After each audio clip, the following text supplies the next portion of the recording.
Hi everyone! Don't waste your baby wipes lid from Baby Wipes.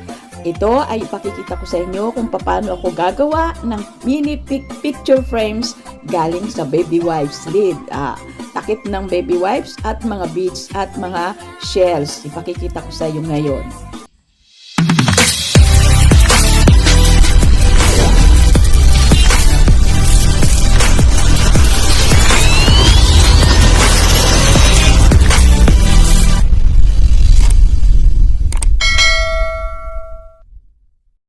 Ito yung mga material na gagamitin natin. Takip ng baby wipes. Ito, dalawa. At pwede rin kayong gumawa ng ibang klaseng baby wipes lid. Ito siya. At meron tayong mga takip ng galon. Plastic galon yan guys. At mga stick. At meron din tayong mga shells. And gagamit din tayo ng scissor at glue gun dito sa ating mini picture frames. Eto guys, nakikita nyo, ito yung mga finished product ko na nung araw pa. So ngayon guys, ay pakikita ko sa inyo kung paano natin siya gagawin. Meron tayong naitatabing plastic dito na ito actually ay plastic table plastic cover. Ayan. Kukuha lang tayo dito na pantatakip na gagawin natin pinakasalamin ng ating picture frame. At ayan siya guys, at gugupitin lang natin siya sa tamang sukat nung pinakabutas nung baby wipes lid. Ayan. At saka natin siya ididikit. At ayan siya, tapos na siya. And then, i-start na natin siyang idikit sa dalawang takip ng galon. Kung mapapansin nyo ay dalawa ang ginamit natin dahil gagawin natin siyang pinaka-stand. Ayan. At lalagyan lang natin siya ng glue at i-assure lang natin siya na matipikit siya at yung matibay ang pagkatikit. Pagkatapos lalagyan natin ng stick. Yung, alam niyo ba yung popsicle stick? Pwede rin ito. Eto, kagaya nito guys, na dalawa ang ilalagay natin. At lalagyan lang natin ng barbecue stick guys sa gilid para magmukha siyang picture frame, diba? Pinaka-design niya to. Nasa sa inyo yan kung anong gusto nyong design ang ilalagay nyo. Pero ako dahil merong mga shell na kailangan kong ilagay dito, ididikit dito, pinaka-ano na to niya, stand niya, o diba? At makikita nyo dito kung paano ko siya dinidikit. At ayan na. Pwede rin nyo rin pinturahan itong mga stick na to. Pero ako gusto ko yung natural color. O diba? At ayan guys, inuumpisa na natin siyang lagyan sa side by side ng barbecue stick at lalagyan din natin siya sa itaas. Ayan, makikita nyo, gugupitin nyo lang yan. Kailangan meron kayong cutter na ginagamit para makuha nyo yung tamang sukat ng inyong gustong ilagay na style or design ng inyong picture frame. At be sure guys na hindi madidikit yung dakit niya kasi hindi nyo mabubuksan. Char! Ayan. At ito na, unti-unti na natin siyang nabubuo. At pagkatapos nalagay ng mga stick guys. O diba?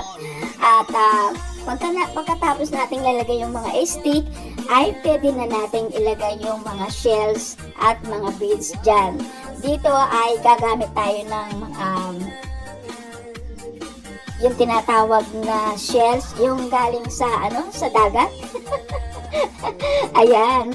At unti-unti na natin siyang nabubuo. At pagkatapos guys, be sure lang na guys, siguraduhin lang na yung siya guys, matikit na matikit siya para maging matibay ang iyong ginagawa. Make it sure, sige, siyempre napited yung pagka-glue niya, di ba? At saka ayusin lang. Siyempre, kapag gusto mo ng maganda, nasa sayo kung anong gusto mong design. O, diba? Ayan. At ngayon, unti-unti na natin ilalagay yung mga shell na, kumbaga yung mga suso na susong dagat. Ayan. Ito guys, itong mga susong dagat na ito, nakuha ko sa dagat, siyempre. Nakuha ko dito sa New Zealand na naipon ko. Mahilig kasi ako mag-collection ng kung ano-ano. Kaya, kapag nag-iisip ako kung anong gagawin ko, makikita nyo dito kung paano natin siya i-art, kumbaga, kung paano design niya, kung paano natin siya makikitang maganda sa ating mata. O, diba? Ayan. So, ayan, unti-unti na natin siyang nalalagyan ng mga, yung ano nga, suso, yung shell. Ayan, at pagkatapos natin nilagyan yan, lalagyan din natin siya ng pang-attract. Siyempre, pang-attract. Hindi lang siya lang ilalagay natin dito.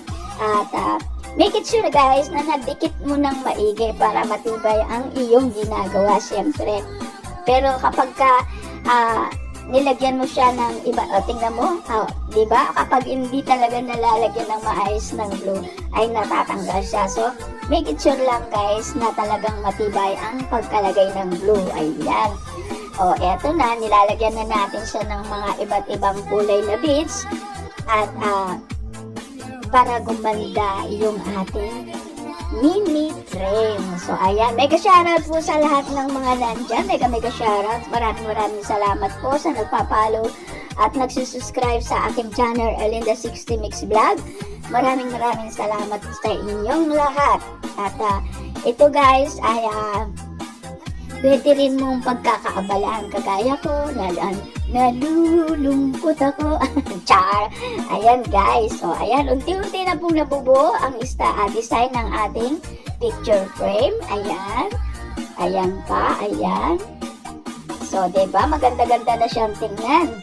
At syempre, sabi nila, bakit mo ginagawa yan? Meron naman nabibili na yung mura lang na picture frame. Ito guys, ay lang natin, collection at kumbaga, nag-iisip din tayo yung gawa ba natin na sarili natin. Napakagandang tingnan sa ating mata na meron kang nagagawang artist, ika nga, na pagtanda mo, meron kang naalala, uy, nagawa ko ito nung araw, di ba? At ang mga picture frame naman na to guys, pwede mong ilagay kahit saan kasi maliit lang siya. Hindi mo kailangan siyang isabit kasi maliit lang siya. Ayan. At kaya natin nilagyan ng stand, pwede natin siya ilagay sa ibabaw ng television natin. Kung meron kayong stand, pwede mo rin lagay sa isang sulok ng iyong lamesa. Kahit saan guys, ay pwede mong ilagay ito at pwede mong ilagay yung mga memorable mga picture nyo ng mga nakaraan. Ayan. So, ayan guys, unti-unti na siyang nabubuo. Ito naman, may mga lumang ginamit ako mga perlas na pinagsobran ng ginawa ko nung araw. Kasi itong mga perlas na to guys, alam nyo ba na ilang taon na ito sa akin? Nasa 7 years na yata ito sa aking taguan. So, at ayan, meron tayong kulay gold na dahon at ilalagay natin siya para maging artistic. O, diba? Ayan. At ayan guys, unti-unti na siyang nabubuo. Ayan. Meron din tayong artificial flower na ilalagay dyan sa itaas at saka sa ibaba. O ayan, eto na siya guys. Medyo matatapos na siya. Ayan. At sabi ko nga sa inyo, make it sure na maging matibay ang inyong paglalagay ng glue para hindi siya malalaglag or hindi siya madaling masira. Alam nyo ba, pag maraming glue guys, kahit anong batak mo dyan, hindi matatanggal. O, ayan guys. O, tingnan nyo, kung meron kayong mga anik-anik na naitatabi dyan ng mga ginagamit ng mga anak ninyo sa mga school nila, pwede rin yung gamitin ito guys sa inyong mga gustong art sa inyong or crafting na gusto nyo gawin sa inyong bahay. O, diba? At makikita mo naman kakaiba siya. O, diba, no? Ayan. O, sana po kapag nagustuhan nyo ang video na ito, please subscribe, like, and share. At kung gusto po ninyo ito, ilagay nyo lang sa comment at gagawa pa tayo ng ibang klase naman na pwede nating magamit sa ating tahanan. Yan. At meron akong plastic na dahon dito na kinuha ko lang sa flower vase ko. Ayan, ilalagay din natin siya para maging artistic naman siya. O, diba? Medyo maganda-ganda na rin sa mata. O, diba? Ayan. O, diba? Eto guys, konti na lang.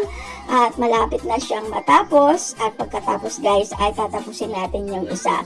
Lalagyan pa natin siya ng iba pang guys, para matakpan naman yung ilalim ng ating, yung pinaka-stand niya, tatakpan din natin yan. O, ayan, malapit na siyang matapos. Ito guys, yung pop stick, lalagyan natin siya ng ribbon. At pinaikot ko yung isang ribbon para matakpan po yung pinaka-stand ng ating frame. O, diba? Ayan. Mega shoutout po sa inyo lahat dyan. O, ayan, malapit nang matapos. Ayan na. Charan, charan. O, ayan. At eto na guys, lalagyan na lang natin siya ng dalawang artificial flower guys. Ayan. Kinuha ko yan doon sa may flower base ko guys. Ayan. O, diba? Maganda na siya. At meron akong butterfly dito guys. Kaya nilagay ko na rin. O, ayan guys. O, tapos na po siya guys. Ayan na. O, diba? Ang ganda niya. At ngayon naman umpisan. Naku, na-off pala yung video ko. Hindi ko napansin. Ngayon naman ay umpisan na natin ang isa pa. Itong mga beads naman na nilalagay kong ito guys. Yung galing sa Christmas tree. Kinuha ko lang para pang-design dito. O, diba? Ayan. At makikita nyo dyan, unti-unti ko na siyang binubuo. O, diba? O, ayan.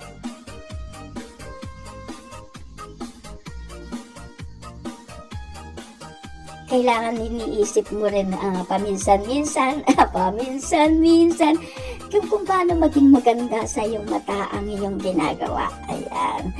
Ang ginamit ko dito guys, yung nasa gilid niya na makikita yung puti na yan, yung stick na yan galing naman sa guys, yung ng bintana. Yung ng pangalan nito, naku, nakalimutan ko na. Awakan yan guys sa ginagamit na window blind. Ayan. Dahil nasira yung window blind namin, ginawa ko guys, di naman na magagamit, pinutol ko, kaya dyan ko siya nilagay. O, diba? Ayan. So, ayun guys, unti-unti na rin siyang natatapos. At meron pa tayong tirang mga beads na pwede nating ilagay dito. Ayan. At yan guys, yung tinatawag na yung gold na ito ay para siyang pantali. Nakalimutan ko lang pangalan niya. Ang hirap talaga ng guys, parang matanda na, parang Alzheimer na yata. Yung nilagay kong nasa itaas, kala ko naka-on yung video ko guys. Yung itong kulay blue na nakalagay dyan sa pinakagitna niya guys, yan, ikaw ko na artificial na ikaw, nilagay ko dyan na wala kasi yung isa, so nilagay ko na dyan. O, diba? O, eto na siya guys, tapos na sila. O, ayan. At lalagyan na lang natin sila ng mga litrato. O, ayan, tapos na. O, diba? Ito. Naku, na-off na naman ang video ko. Hindi ko napakita kung paano ko ilagay yung mga pictures. So, eto na guys. Tapos na sila. So, ayan na. Meron ka ng mini picture frames na pwede mong i-display kahit saan. Thank you for your watching. I love you all. God bless.